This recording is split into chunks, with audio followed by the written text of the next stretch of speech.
Première lecture. Lecture du deuxième livre des Chroniques. En ces jours-là, tous les chefs des prêtres et du peuple multipliaient les infidélités, en imitant toutes les abominations des nations païennes, et ils profanaient la maison que le Seigneur avait consacrée à Jérusalem.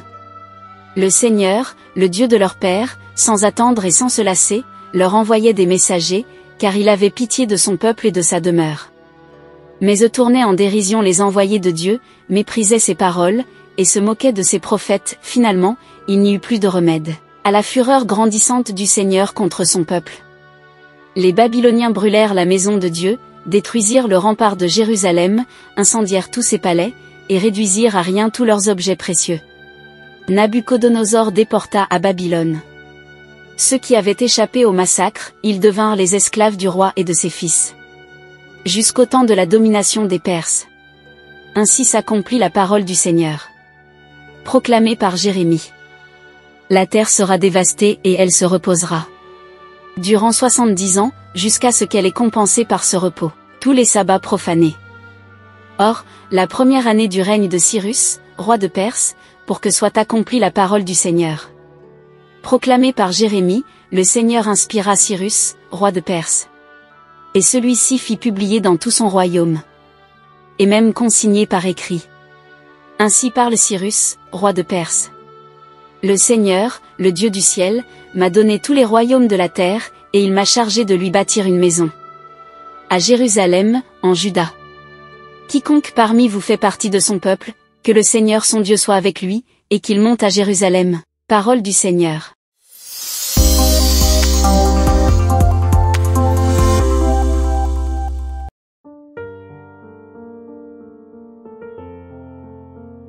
Psaume. Que ma langue s'attache à mon palais si je perds ton souvenir. Au bord des fleuves de Babylone nous étions assis et nous pleurions, nous souvenant de Sion, au saule des alentours nous avions pendu nos harpes. C'est là que nos vainqueurs nous demandèrent des chansons, et nos bourreaux, des airs joyeux, chantez-nous, disaient-ils, quelques chants de Sion. Comment chanterions-nous un chant du Seigneur sur une terre étrangère? Si je t'oublie, Jérusalem, que ma main droite m'oublie. Je veux que ma langue s'attache à mon palais si je perds ton souvenir, si je n'élève Jérusalem au sommet de ma joie.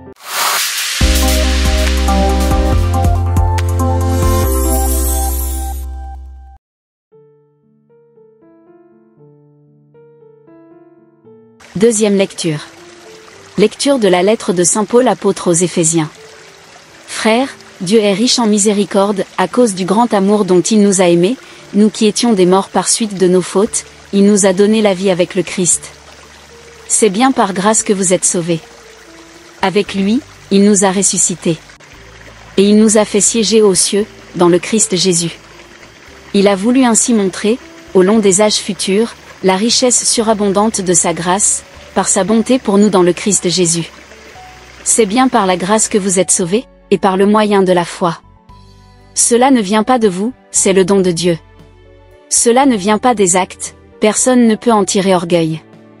C'est Dieu qui nous a fait, il nous a créés dans le Christ Jésus, en vue de la réalisation d'œuvres bonnes, qu'il a préparées d'avance, pour que nous les pratiquions.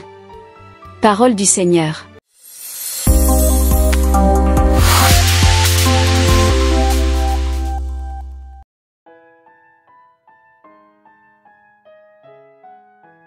Évangile. Évangile de Jésus-Christ selon saint Jean. En ce temps-là, Jésus disait à Nicodème. De même que le serpent de bronze fut élevé par Moïse dans le désert, ainsi faut-il que le Fils de l'homme soit élevé, afin qu'en lui tout homme qui croit ait la vie éternelle. Car Dieu a tellement aimé le monde, qu'il a donné son Fils unique, afin que quiconque croit en lui ne se perde pas, mais obtienne la vie éternelle. Car Dieu a envoyé son Fils dans le monde, non pas pour juger le monde, mais pour que, par lui, le monde soit sauvé. Celui qui croit en lui échappe au jugement. Celui qui ne croit pas est déjà jugé, du fait qu'il n'a pas cru au nom du Fils unique de Dieu. Et le jugement, le voici. La lumière est venue dans le monde, et les hommes ont préféré les ténèbres à la lumière, parce que leurs œuvres étaient mauvaises. Celui qui fait le mal déteste la lumière. Il ne vient pas à la lumière, de peur que ses œuvres ne soient dénoncées, mais celui qui fait la vérité vient à la lumière, pour qu'il soit manifeste que ses œuvres ont été accomplies en union avec Dieu. Acclamons la parole de Dieu.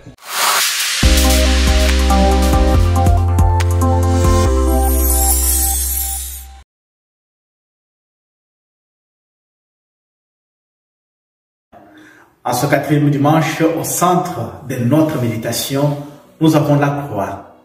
Cette croix qui est le signe et le symbole d'un amour infini, un amour total que Dieu nous a donné.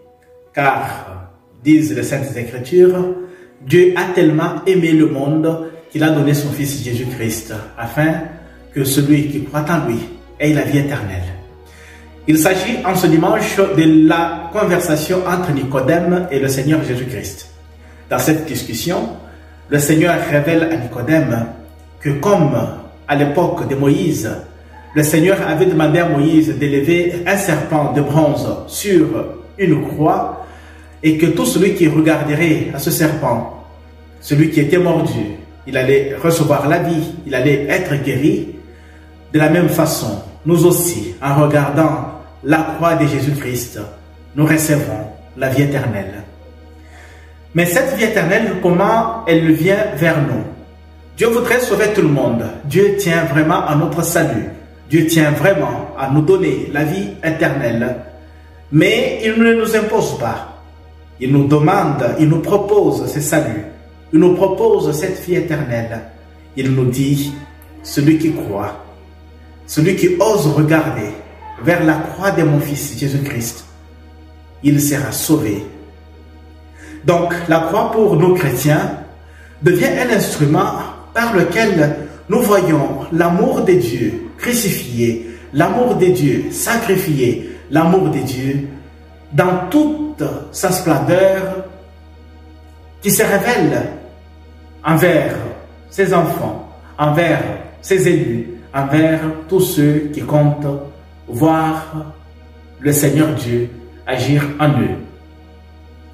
En ce dimanche, le Seigneur nous parle et nous rappelle à chacun de nous que nous avons été marqués du signe de la croix, le jour où nous avons été admis dans son Église, lors de notre baptême.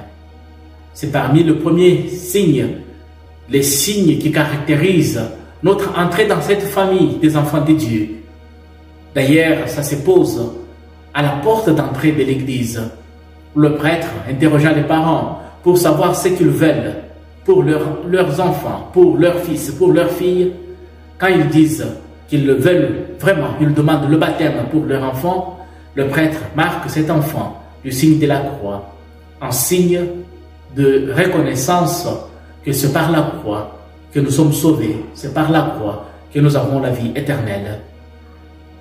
L'amour de Dieu est tellement immense qu'il a voulu nous dire que quand quelqu'un te fait une déclaration d'amour en te disant « Je t'aime jusqu'à la mort, je suis prêt à donner ma vie pour toi », cette parole se concrétise seulement avec le Seigneur Jésus-Christ.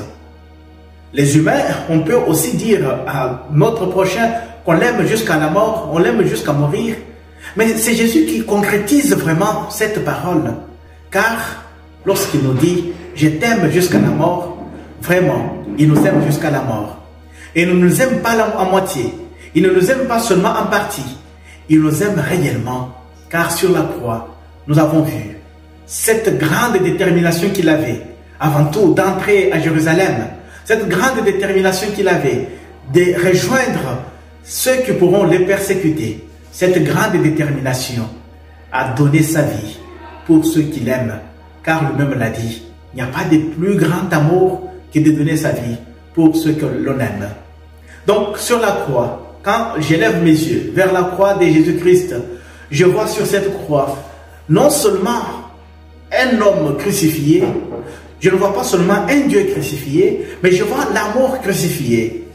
Cet amour crucifié dans la personne de Jésus, c'est un amour qui ne demande pas beaucoup en échange si ce n'est que la foi, si ce n'est que l'amour en observant les commandements, si ce n'est que l'amour en faisant la volonté de notre Père, si ce n'est que l'amour en nous comportant nous aussi comme lui le ferait à notre place.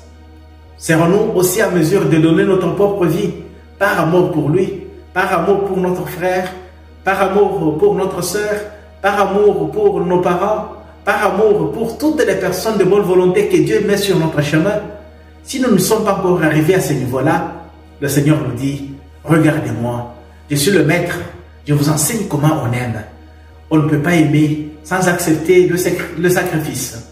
On ne peut pas aimer sans accepter de se sacrifier pour l'autre. On ne peut pas aimer sans être en mesure de dire « J'ai tout donné, j'ai tout abandonné pour que toi tu aies la vie. » Donc Jésus révèle à Nicodème ainsi qu'à nous-mêmes que l'on ne peut être sauvé que si on a cette capacité de se décider en se disant « Je me libère de tout ce qui me lie encore avec les choses de ce monde. Je me libère de tout ce qui m'empêche de croire en Dieu. Et je voudrais professer ma foi en lui. Je voudrais lui dire combien je l'aime moi aussi. En répondant tout simplement, en faisant tout simplement la volonté de celui qui est pour moi, qui est mort pour moi, de celui qui a donné sa vie pour moi. Que le Seigneur Jésus-Christ, l'homme de la croix, défiguré sur cette croix, lui qui sera victorieux les dimanches de Pâques, car c'est là où nous sommes en train d'étendre, lorsqu'il pourra vaincre la croix, tous ceux qui pourront regarder vers la croix et y reconnaître qu'ici, l'homme, Dieu, l'homme qui s'est fait chair, donc c'est Dieu qui s'est fait chair, qui a habité parmi nous, comme il s'est sacrifié pour moi sur cette croix. Quand je vois cette croix, ça me pousse encore davantage à imiter son exemple, à observer ses commandements et à aimer aussi comme lui nous a aimés. Que sa grâce descende sur nous et surtout que sa croix devienne toujours victorieuse dans nos difficultés, dans nos empêchements à atteindre l'objectif de notre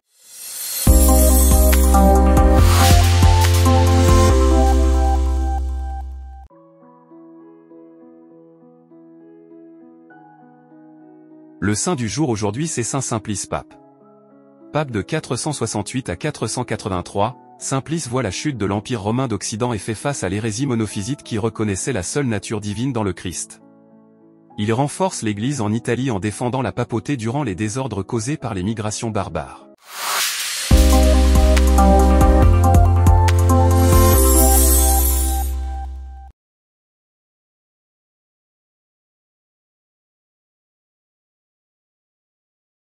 Nui nubukwa bisamba we Ninu bisamba tutai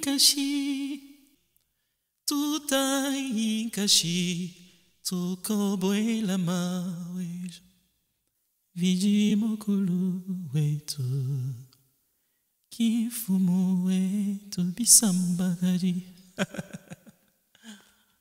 Let's go, let's go, let's go!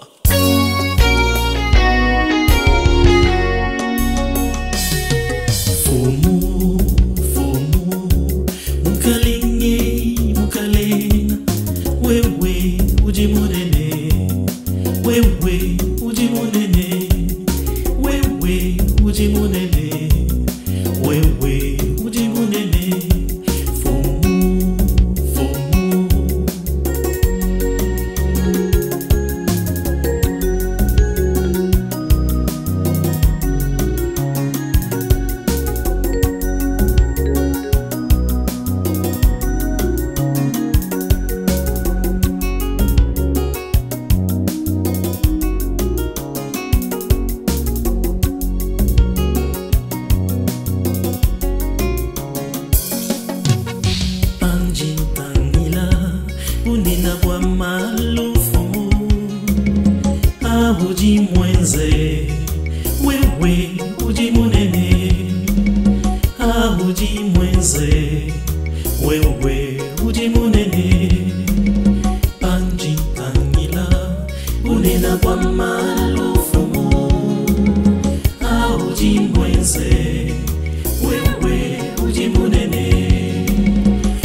Wewe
wacha kuja chiuji mumpe luteta lutoloka chimumanye wewe uji munene dilomo mumpata chimbyumvwe zambi uji munene panjingela meji wacha kuja chiuji mumpe luteta lutoloka chimumanye wewe uji munene luteta lutoloka chimumanye wewe uji munene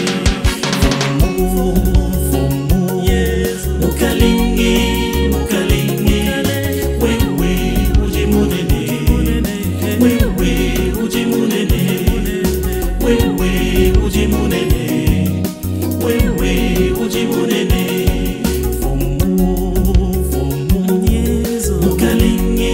mukalingi wewe